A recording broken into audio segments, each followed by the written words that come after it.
que aquí, esta es la cuestión hoy, hay una guerra sucia aquí.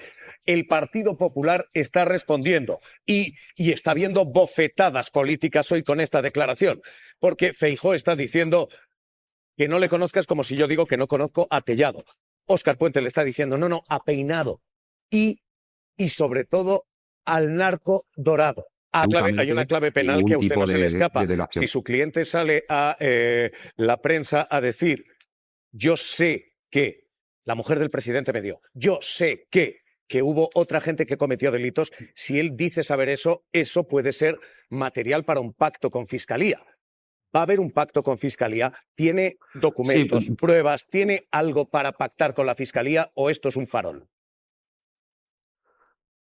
Esto es un farol. Si me lo pregunta a mí, personalmente, como abogado de José Luis Ábalos, le digo que es un farol y no estamos en absoluto en esas estrategias.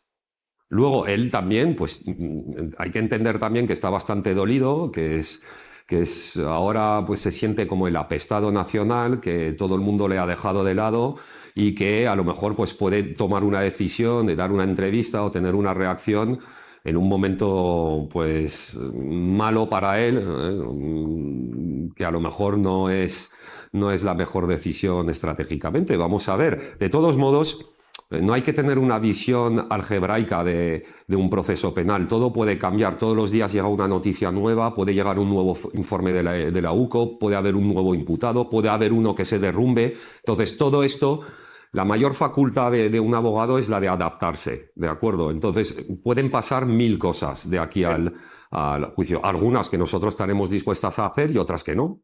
Ya está, pero de momento lo quiero dejar claro, nos entendemos perfectamente con José Luis Ábalos, yo y Carlos, y estamos en la misma línea de la batalla jurídica. Efectivamente, juzguen ustedes si amenaza o si esto es un farol. Amenazas. Hoy, José Luis Ábalos, hablando, atentos, en estos términos, dice literalmente que en el rescate de Europa se pidió, no le consta, pero se pidió la mediación de la esposa del presidente del gobierno. Hubo mucha presión por parte de los propietarios de la compañía. Y entonces ellos, es verdad, que recurrieron a quien hizo falta. Begoña Gómez gestionó la ayuda. Yo no lo sé, lo que sí que sé es que Javier Hidalgo sí que me lo dijo. Y sí que es verdad que pues habían conocido a la esposa del presidente en un viaje fuera, se habían llevado bien, en fin, tenía acceso y tenía capacidad. Imagino que lo haría. Imagino que lo haría. Este es ahora mismo el nivel de amenaza. Air Europa ha desmentido. Y hoy vamos a hablar aquí en exclusiva con los abogados de Ábalos. ¿Cómo está? ¿Qué estrategia? ¿Qué viene a partir de ahora? La defensa de Ábalos habla aquí en Mañaneros 360, después de Carla Cuña, de que Air Europa haya desmentido esas supuestas mediaciones.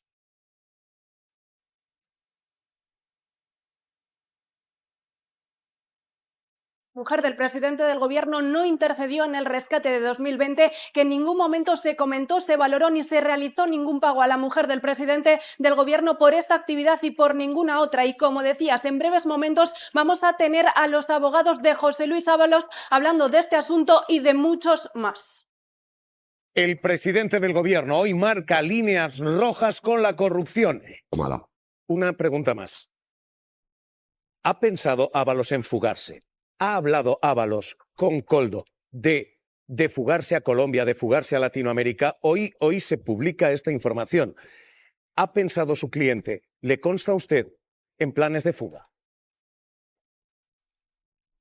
Mire, yo no le veo, sinceramente, no le veo con capacidad de fugarse, pero yo lo que quiero es hacer una pregunta a todo el mundo.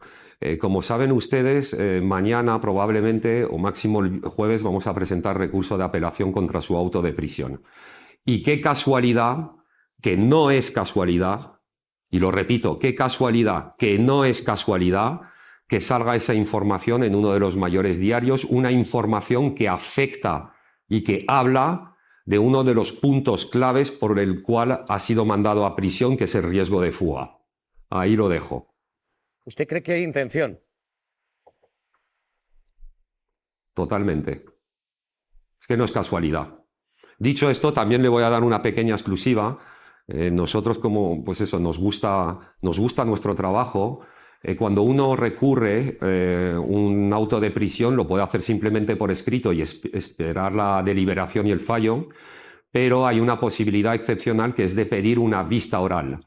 Y yo, con Carlos Bautista, hemos decidido solicitar que se resuelva el recurso contra la prisión con vista oral. Grave. He querido deducir de las palabras del señor letrado que hay un concierto entre la acusación, llamémosla así, sin ninguna otra cosa, con determinados medios de comunicación. Porque lo que acaba de decir de la interferencia mediática en relación con la futura vista oral con respecto a la eventual revisión de las medidas cautelares, yo creo que es gravísimo. Hoy tenemos esto, Pablo, sobre todo con Óscar Puente. Este es el mensaje de Feijóo en redes y efectivamente este es el argumento.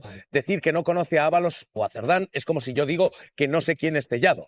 La respuesta de Óscar Puente, esta, no, adorado. Lo que dice es, Alberto, calladito estás más guapo, no te lo ha dicho nadie. Foto de Marcial Dorado, el narcotraficante, con Alberto Núñez Feijóo.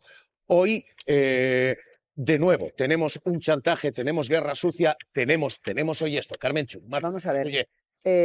Evidentemente, Ábalos tiene derecho a intentar defenderse con uñas y dientes. Para colaborar o para que él piense que algo de lo que diga por esa boquita tiene un sentido jurídico ya es tarde, ya se lo han dicho los jueces, que ya no le vale, y en cualquier caso lo que puede hacer ahora es sacar el ventilador, aunque el ventilador esté averiado, y yo creo que es lo que está haciendo. ¿Un ventilador averiado?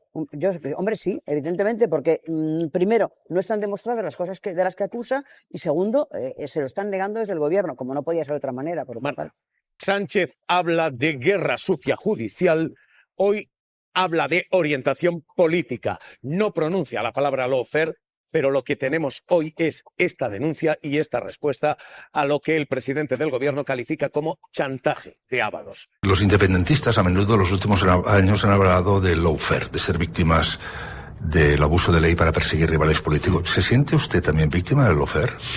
No lo voy a decir así porque, en fin, tengo familiares que por desgracia están siendo objeto de investigaciones judiciales, a mi juicio, y lo he dicho desde el principio, en base a recortes de prensa, a tabloides digitales de organizaciones ultraderechistas que forman parte de las acusaciones populares.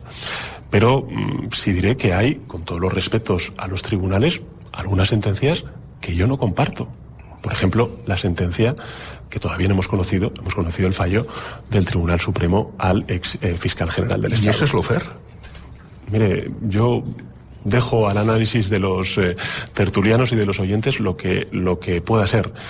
Lo que sí que es, a juicio del gobierno de España, es una discrepancia profunda, en este caso con un fallo del Tribunal Supremo que no compartimos, que por supuesto acatamos, porque hemos procedido al cambio del fiscal general, pero desde luego no compartimos. Y además quiero también trasladar un mensaje de normalidad institucional a los ciudadanos y ciudadanas, porque afortunadamente el sistema judicial español y europeo cuenta con otras instancias, y yo soy de los convencidos, como otros muchos, que esas otras instancias, pues evidentemente, trasladarán un fallo diferente al que ha hecho el Tribunal Supremo, entre otras cuestiones, primero porque no conocemos todavía los elementos de la sentencia, cosa bastante sorprendente, y en segundo lugar porque a la vista del juicio, que por cierto ha estado toda España pendiente de él, tampoco se han visto ninguna prueba concluyente de esta cuestión.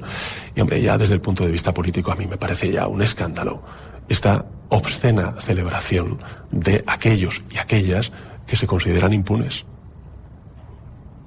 Sí, me estoy refiriendo a la señora Ayuso, al Partido Popular y a su propia pareja, la de la señora Ayuso. Si usted fuera jefe de la oposición de todas maneras y tuviera delante un presidente del gobierno con sus dos antiguas manos derechas imputadas, yo estoy convencido de que usted pediría su dimisión.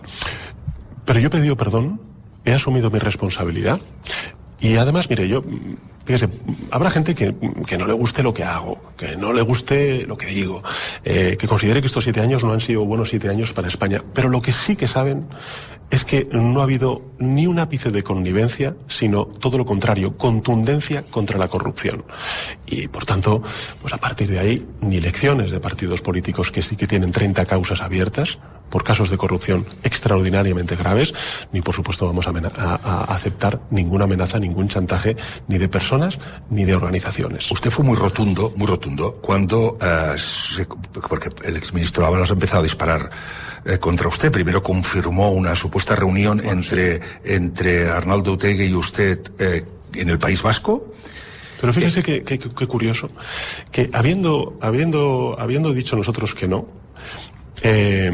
y además habiéndose también desmentido por parte en este caso de señor Otegi, estemos hablando de ello. Yo creo que es interesante para analizar efectivamente la capacidad que tiene la desinformación de inocular también el debate público. Yo lo he dicho antes y lo vuelvo a repetir, Jordi. Nosotros no vamos a aceptar, ni como gobierno, ni como partido, ni amenazas ni chantajes de personas, ni tampoco de organizaciones. Hemos sido contundentes contra la corrupción. Habrá gente que no le guste mi gobierno, ni tampoco que sea yo presidente del gobierno, pero sí pueden reconocer el que todo lo que tiene que ver con la corrupción estructural, que sí que existía en la anterior administración, desapareció después de la moción de censura. ¿Tiene miedo de lo que pueda contar Ábalos? Insisto, si es que no vamos a aceptar ninguna amenaza, ningún chantaje. ¿Todo lo que está diciendo hasta ahora es mentira? Lo vuelvo a repetir, por supuesto que sí. Pero fíjese, todas las personas tienen derecho a defenderse. Todas las personas a respetar su presunción de inocencia. Pero lo que no tienen derecho es a esparcir pues este tipo de mentiras, de bulos, de desinformación para tratar de hacer daño a otras personas. ¿Esto es estrategia de defensa, usted cree? No lo sé. No tengo esa valoración. Lo que digo es que en fin, que no vamos a aceptar ningún tipo de chantaje ni amenaza. Tampoco del Partido Popular. Y que están todos diciendo Sánchez a la cárcel, Sánchez a prisión. Bueno, eso también al final lo que demuestra es el nivel de la oposición que tenemos en estos momentos. Una derecha absolutamente colapsada por la emergencia de una ultraderecha a la cual no solamente ha copiado sus formas, sino también el contenido de sus discursos. Se celebró una manifestación hace 2 días, el pasado domingo, cerca de aquí, en el Templo de Devot, en la ciudad de Madrid. Y yo, si me permite el sarcasmo, siempre me parece muy pedagógico para conocer la realidad de España según la derecha este tipo de manifestaciones, porque es cuando nos enteramos de que España vive en una dictadura o de que ETA está a punto de asaltar el País Vasco y Navarra. Es que esa declaración de Díaz Ayuso sobre ETA? Bueno, es que yo creo que ya no tiene límite. Pero lo grave no es lo que diga la señora Ayuso. Lo grave es que todo el Partido Popular, también el jefe de filas del Partido Popular, el señor Feijóo, pues en efecto está en esas mismas coordenadas, en esa misma onda, ¿no? Pero fíjese, hace 3 días va a Cataluña, se reúne con la organización empresarial Foment del Treball y le pide que intermedien con Junts per Catalunya y otras fuerzas parlamentarias, a aquellas que, por cierto, les ha dicho que la amnistía es corrupción y que, por tanto, no se va a aplicar, les pide que les echen una mano para ¿Usted descarta que Junts algún día para que haga una moción de censura? ¿Puede entenderse con el PP? Bueno, yo entiendo que ellos han dicho ya efectivamente cuál es su posición, pero fíjese, hasta incluso yendo al fondo, descartamos que el Partido Popular y Junts per Catalunya en un futuro se puedan entender. Lo digo en el mejor de los sentidos. Ojalá ocurra eso, porque eso significará que la amnistía, la normalización y por tanto la convivencia en Cataluña y en el conjunto del Estado se ha consolidado. Esta también es una de las grandes apuestas de esta legislatura. La normalización y abrir un proceso de diálogo que nos pueda permitir resolver este conflicto político. Acabo con 2 preguntas muy concretas. Presidente, hemos sabido que el Gobierno reestructurará la UCO de la Guardia Civil, esta unidad que lidera algunas de las investigaciones contra su entorno político y personal. ¿Tiene la sensación que todavía existe una policía política como pasó durante el gobierno del PP? No, la policía patriótica desapareció en el mismo momento en el que nosotros entramos en el gobierno allá por el año 2018. Esto es un cambio normal, producto de un ascenso y nada más que añadir. La segunda, hemos hablado de la extrema derecha, avanza en todo el mundo, vaya, pero en Cataluña, en España, en Francia, en Alemania, incluso gobierna ya en Italia, en Eslovaquia, en Hungría, en la República Checa. Vemos que la primera fuerza entre los jóvenes menores de 34 años en España es la extrema derecha. ¿Qué ha hecho mal la izquierda, presidente? Yo creo que no es que hayamos hecho nada malo. Creo que simplemente hay unas condiciones, un contexto al que la izquierda se tiene que adaptar, y tiene mucho que ver con las redes sociales, con la potencia que tienen los bulos y la desinformación, que lógicamente se propaga de manera mucho más rápida que la verdad, y en donde nosotros tenemos que estar más presentes. Yo, en todo caso, digamos que tengo un optimismo en nuestra gente joven, mucho más allá de una fotografía fija que pueda arrojar esta o aquella encuesta. Yo creo que los jóvenes es gente que, por supuesto, comulga con ideas que tienen que ver con la solidaridad, con el humanismo, con la responsabilidad en relación con la emergencia climática, y los derechos, por supuesto, tienen problemas. Uno, y el principal, es el acceso a la vivienda, y eso lo veremos en las próximas elecciones. Yo estoy convencido de que mayoritariamente los jóvenes votarán a opciones progresistas cuando llegue el momento. Hasta ahora lo que tenemos son encuestas. Lo que tiene que hacer la izquierda, particularmente el gobierno de coalición progresista, es dar respuesta a muchos de estos problemas, pero yo soy de los que cree que el tiempo juega a nuestro favor, que el tiempo juega a favor de las fuerzas progresistas, y de ahí la desesperación y la frustración de la derecha, que lo que quieren es, por todos los medios, el que este gobierno de coalición progresista no continúe su acción. ¿Elecciones 2027? Elecciones 2027. Seguro. Eso es lo que he dicho desde el principio de la legislatura. En España, y afortunadamente yo creo que esta es una de las causas de este éxito económico, tanto en Cataluña, que es el primer territorio en crecimiento económico de España, como también del conjunto del país, es la estabilidad. La estabilidad que, bueno, pues es la paz social, gracias al diálogo que tenemos con los agentes sociales. Esta semana pasada firmamos un importante acuerdo que hoy vamos a aprobar, que es el de la subida de los salarios, de los sueldos de los funcionarios, un 11% hasta el año 2028, y estabilidad también política, con dificultades, por supuesto. ¿Quién no las tiene? Pero con la humildad suficiente y la determinación para seguir una hoja de ruta que yo creo que, por cierto, le está sentando bien al país. Este gobierno de coalición progresista le sienta, pero que muy bien, al país. Y eso, pues, le sienta muy mal a la derecha. ¿Pero qué le vamos a hacer? Eso es la democracia. 2027 con usted como candidato. Bueno, si lo quiere el partido, yo desde luego estoy dispuesto, estoy animado. Creo que hay que entender cuál es la responsabilidad histórica que tenemos todos en el momento actual. Usted antes lo ha dicho, hay un crecimiento de la ultraderecha y, por tanto, todos, cada uno en el ámbito de nuestras responsabilidades, tenemos que dar lo mejor de nosotros mismos para continuar con esta agenda de progreso. Insisto, es que los datos, no los bulos, los datos demuestran que la transformación energética y, por tanto, la apuesta por las renovables es buena para el bolsillo de los ciudadanos. Hemos reducido en un 50% el precio de la electricidad. Hoy en España es un 30% más barata la electricidad que en la media europea, gracias a esta apuesta que hemos hecho por las renovables. Los datos demuestran que cuando hacemos una reforma laboral que da derechos, que focaliza en la negociación colectiva ese diálogo entre los sindicatos y la patronal, pues se logra que 4 millones de personas que antes de la reforma laboral tenían contratos precarios, hoy tengan contratos indefinidos. Bueno, con datos estamos demostrando que se puede crecer y redistribuir. Cuando el PP dice que sería frustrada la moción de censura, dice que sería un esfuerzo baldío y que no conseguirían su objetivo, la pregunta es, ¿y lo van a lograr así, sacando manifestaciones cada tanto? Yo creo que tampoco, ¿no? Y creo que al final el Partido Popular está en una situación bastante complicada, donde primero se ha quedado sin rango dinámico para subir el tono, llevan diciendo el apocalipsis desde hace mucho tiempo. Segundo, ese discurso solo le ha servido para alimentar cada vez más a Vox, y aunque la derecha y la extrema derecha cada vez tengan más votos y sean mayoría ahora, tienen un problema, que es que en España, cuando el segundo partido de un bloque está por encima del 20%, empieza a haber chirridos en la ley electoral, empieza a haber problemas de no eficiencia en la ley electoral. Le interesa mucho al PP, desde luego, que Vox esté entre el 10 y el 15, pero cuando empieza a subir esa cifra, no más, ya hay un problema. Para empezar, que es muy probable que el Partido Socialista sea primera fuerza en muchísimos territorios y que eso tenga un premio, pero no para el bloque de la derecha, sino para el bloque de la izquierda.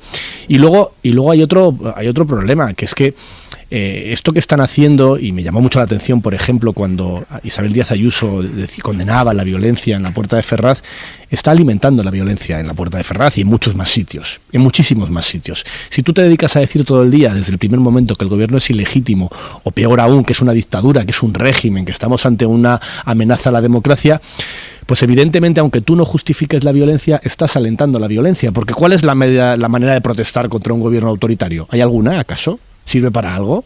¿Se puede protestar pacíficamente contra un gobierno autoritario? Pues están contados las veces en las que un gobierno autoritario ha podido ser depuesto por medio de métodos exclusivamente pacíficos. Y esa manera en la que están negando el carácter democrático y la legitimidad del gobierno desde el minuto uno, como hace la extrema derecha desde el minuto uno también y desde la legislatura anterior también, pues lo que está haciendo es alimentar un escenario de confrontación durísimo, y del que solo es beneficiado la extrema derecha, porque sí, yo creo que el PP no tiene ninguna tentación y que realmente no cree que estemos ante una dictadura, descontando algunos fenómenos aislados como es nada menos que la líder del PP de Madrid. Pero al mismo tiempo, al estar diciendo estas cosas, está colocando a toda la sociedad en una situación imposible. Y además en un escenario en el que tienen elementos más que de sobra para hacer oposición, que no les hace falta exagerar, que no hace falta inventarse cosas y decir que están a punto de acabar con la democracia en España para hacer oposición al gobierno legítimamente. Pero hombre, que no hagan esto, porque además tienen otro problema. Este tipo de exageraciones lo que hacen es también movilizar a la izquierda, que ahora mismo movilizada no está. Déjame, Mariola, que haga una pausa y la vuelta voy contigo. Todo lo de Junts, porque creo que es un partido con el que no hay que ir a ningún lado a hacer nada, porque ideológicamente tiene poco o nada que ver con el Partido Socialista de Cataluña y con el PSOE, porque no vino al mundo a gobernar España y por tanto no forma parte de una lógica de gobernabilidad de este país, porque tiene postulados en la frontera del racismo, porque está vigilando la aparición de un fenómeno político llamado Alianza Catalana de extrema derecha hispanófoba y racista que se está extendiendo a enorme velocidad dentro de su propio electorado. Yo los comparto, pero sí que creo que este acuerdo, y voy a hablar un poco de un marco más amplio, entre el PSOE y los partidos independentistas catalanes y vascos, sí que ha tenido sentido. Sí que lo ha tenido, sí, porque la alternativa era dejar gobernar al Partido Popular con la extrema derecha, porque además en este tiempo, y voy a hablar de los últimos 7 años, se han conseguido cosas muy importantes para este país, voy a citar algunas: la subida del salario mínimo, la reforma laboral, el blindaje de las pensiones, por poner 3, pero hay muchísimas más. Y creo que evidentemente al final tú no gobiernas, o tú no legislas, o la democracia no consiste en navegar con el Parlamento que te gustaría, sino con el que tienes, y el que tienes no de ahora, desde hace ya más de 10 años es un Parlamento fragmentado, donde ninguno de los partidos grandes tiene ya la mayoría, donde todos se ven obligados a pactar con el resto y donde además son pactos muy complejos porque incluyen en ocasiones, evidentemente nunca hubo una mayoría progresista en el Parlamento en esta legislatura, no la hay evidentemente, pero sí que había una mayoría contraria a permitir que un partido que quiere hundir el Open Arms llegue al gobierno, así de sencillo. Y como la política y el Parlamento consiste en encontrar las soluciones posibles a la realidad que tienes y no la que te gustaría, sí que defiendo que era legítimo intentarlo y que incluso en estos años se han conseguido cosas muy buenas, mejores a las que habrían sido en un gobierno del Partido Popular con Abascal. Y a partir de ahí sí, estoy de acuerdo en las dificultades que hay ahora, en que evidentemente este intento que está haciendo Pedro Sánchez de reconstruir lazos o puentes con Junts es muy complejo y ya veremos si llega a algún puerto, no lo sé, lo veo muy difícil la verdad. Pero creo que lo que se ha hecho hasta ahora, con todos sus claroscuros y con todos los problemas y evidentemente el coste electoral que ha tenido el Partido Socialista, que en muchos territorios esto no se entiende, sí que creo que tenía sentido. Porque esto va de qué parlamento tenías y de qué alternativas tenías. Quedarte muy tranquilito en la tribuna de la oposición permitiendo que gobierne Abascal y que encima seas tú el que le da la abstención, pues yo no lo veía, la verdad. Pero comprándote el hasta ahora, perdón un momento, ¿el a partir de ahora tiene sentido? Es decir, ¿tiene sentido el reconocer algo que ha reconocido lo contrario el presidente del gobierno? Ahora dice, reconocemos que hemos incumplido. Las cosas que se han incumplido porque no dependía porque de la mano del gobierno. Claro. Tú puedes prometer, y de hecho lo has intentado, algo que a mí me parece razonable, que es que si hay una lengua como el catalán que hablan muchos más ciudadanos en España, muchos más españoles que muchos ciudadanos tiene algunos de los países que tienen lengua oficial en la Unión Europea, pues que se hable ahí. Claro que sí. ¿Qué problema hay? Vamos a excluir los pinganillos en Europa. Toma, claro, llevan toda la vida desde que existe el Parlamento Europeo. Y yo creo que muchas de estas cosas tenían sentido hacerlas con Junts o sin Junts. Y luego otro ejemplo más de otro de los logros de este gobierno, que es, además de los que citaba de políticas sociales, hoy Cataluña está mejor que en el 2017. Pero mejor no, muchísimo mejor. Muchísimo mejor. Y eso es gracias también a muchas medidas muy impopulares y en muchos casos forzadas que ha tomado este gobierno. Mariola. Y ahora, Cristina, la dificultad la tiene Feijóo, porque ¿cómo va a criticar a Sánchez por acercarse a Junts cuando él mismo el viernes pidió a la patronal catalana que animase a Junts a sumarse a esa moción de censura. Bueno, lo hará. Se acaba de comenzar la mañana. Sí, creo que estoy arriesgando muy poco en esta predicción, porque efectivamente sabemos que lo hará. Pero lo que se evidencia es lo que decíamos antes, todos quieren bailar con Junts, ¿no? Pedro Sánchez de una forma declarada durante toda la legislatura. Y ojo, y el Partido Popular, que se suponía que estaba en el otro lado de la barricada, pero efectivamente veíamos como el otro día le estaba diciendo a los empresarios que por favor ayudaran a conquistarles, ¿no?